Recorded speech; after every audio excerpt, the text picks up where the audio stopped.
तो फ्रेंड्स, फिर से स्वागत है आपका एक और कमाल के वीडियो में, जिसमें मैं एरो सीजन 1 एपिसोड 4 की कहानी से आपको रूबरू कराऊंगा। फ्रेंड्स, पिछले एपिसोड में हम सबने देखा था कि डेडशॉट की गोली से घायल हुए डिगल को एरो अपने सीक्रेट बेस पर लाता है और इसकी देखभाल करता हुआ अपना असली चेहरा दिखाता है। एपिसोड 4 की शुरुआत होती है और हम लोग डिगल को नींद से जागते हुए देख पाते हैं। एरो की हुडी में ओलिवर को देखकर डिगल बहुत ज्यादा चौंक जाता है। क्योंकि एरो ने बहुत सारे बिजनेसमैन को मारा था, इसीलिए डिगल पहले तो एरो को एक कातिल या फिर गुनाहगार समझता है और फिर इसे बुरा भला कहते हुए इस पर हमला करने की कोशिश करता है। जवाब में ओलिवर इसे समझाते हुए कहता है, मैं चाहता तो तुम्हें कहीं और ले जा सकता था। शहर में बहुत सारे मतलबी लोग हैं और इन सारे लोगों या फिर बिजनेसमैन की वजह से हमारा पूरा शहर खराब हो रहा है। मैं पहले की तरह अपने शहर को अकेला ठीक नहीं कर सकता। मैं चाहता हूँ शहर में लॉ एंड ऑर्डर मेंटेन करने में तुम मेरी मदद करो। ओलिवर के बार बार रिक्वेस्ट करने के बाद भी डिगल दोबारा से इसे बुरा भला कहते हुए यहाँ से चला जाता है। पर शहर में बढ़ रहे क्राइम को ठीक करने वाली बात अभी भी डिगल के दिमाग में खटकती रहती है। डिगल के द्वारा ऐसा कुछ बिहेव करते देख ओलिवर को बहुत ज्यादा बुरा लगता है और वह निराश होता हुआ अपने घर पर पहुंचता है, जहां इसकी मुलाकात लॉरेन से होती है। चूंकि ओलिवर नीलामी वाली जगह से फैमिली को बिना कुछ बताए चुपचाप से निकल गया था, इसीलिए लॉरेन भी इसे डांटती है और फिर अपने घर पर चली जाती है। आज सुबह से इसे दो लोगों से बुरा भला सुनना पड़ा था, इसीलिए ओलिवर निराश होता हुआ अपने कमरे में पहुंचकर चुपचाप से सो जाता है। और इसी के साथ हमारी कहानी फ्लैशबैक में चली जाती है, जो ठीक वहीं से शुरू होती है जहां से पिछले एपिसोड का फ्लैशबैक खत्म हुआ था।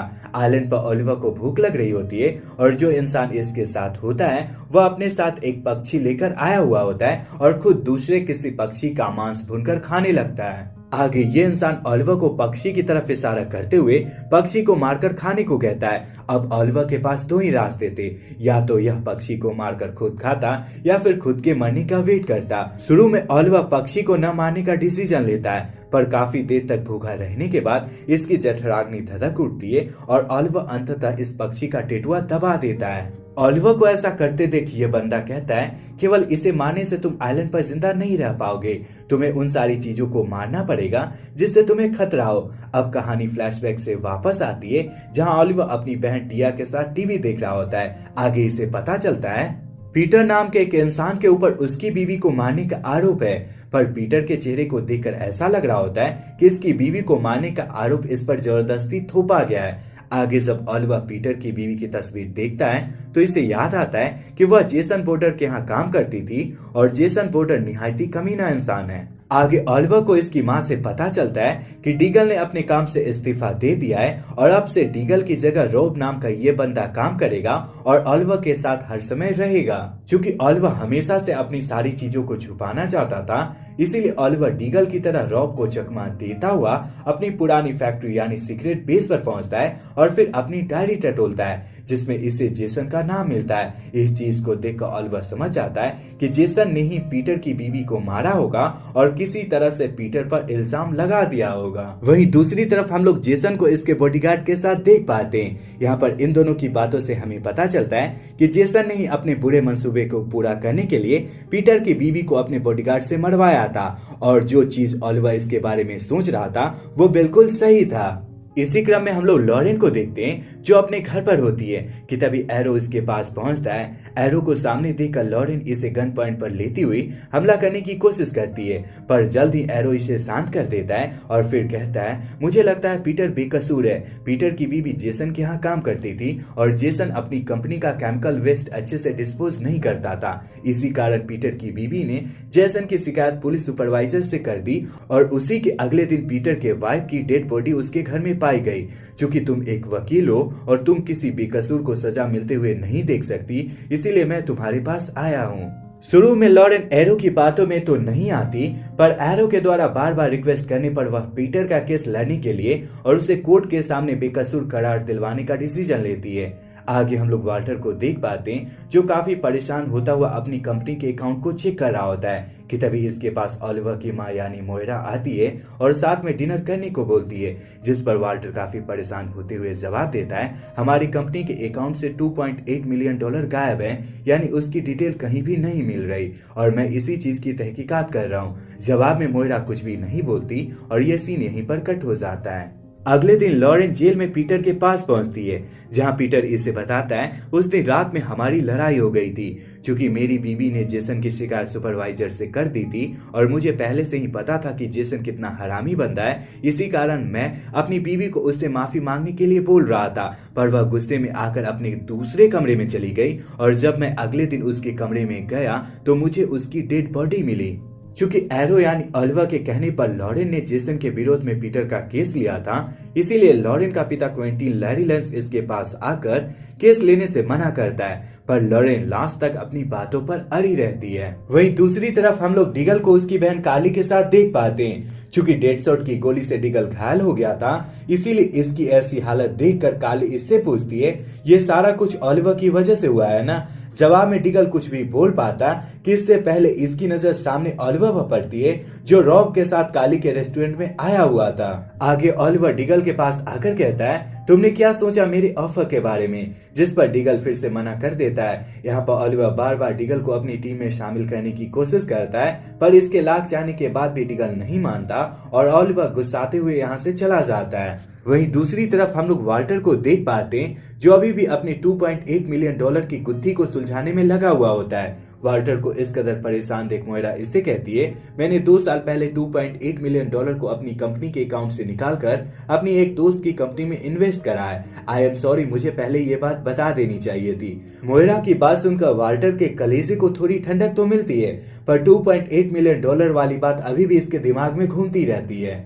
आगे हम लोग लॉरेन को देख पाते हैं, जिससे पीटर के केस में एरो मिलने आता है, जहां एरो को इससे पता चलता है जिस सुपरवाइजर के पास पीटर की बीवी ने कंप्लेन किया था वो जेसन के पैसे खाकर जेसन की तरफ हो गया है और पीटर के ऊपर उल्टी सीधी चालें चल रहा है। इस बात को सुनने के बाद ऑलिवर यानी हमारा एरो सुपरवाइजर के पास जाता है और इसकी गर्दन पर एक डांट मारकर बेहोश कर देता है। और जब सुपरवाइजर की आंखें खुलती है तब वह ट्रेन की पटरी पर लेटा हुआ होता है, इसके हाथ बंधे हुए होते हैं और दूर से एक ट्रेन आ रही होती है। आगे एरो इससे पीटर से जुड़ी सारी सच्चाई बताने को कहता है। क्योंकि हर इंसान को अपनी जान प्यारी होती है, इसीलिए यह भी कोर्ट के सामने अपना मुंह खोलने के लिए मानता हुआ जेसन के पूरे कारनामों की फाइल इसे देने के लिए तैयार हो जाता है। सुपरवाइजर को रास्ते पर आते देख एरो इसे छोड़ देता है और फिर इसके द्वारा दिए गए फाइल को लेकर लॉरेन के पास पहुंचता है। फाइल को पढ़कर लॉरेन को मन अंदर में ऐसा लगने लगता है कि एरो अच्छाई के लिए काम करता है और यह अच्छाई का पुतला है। इसी वजह से लॉरेन एरो से काफी इम्प्रेस हो जाती है और इसकी काफी तारीफें भी करती है।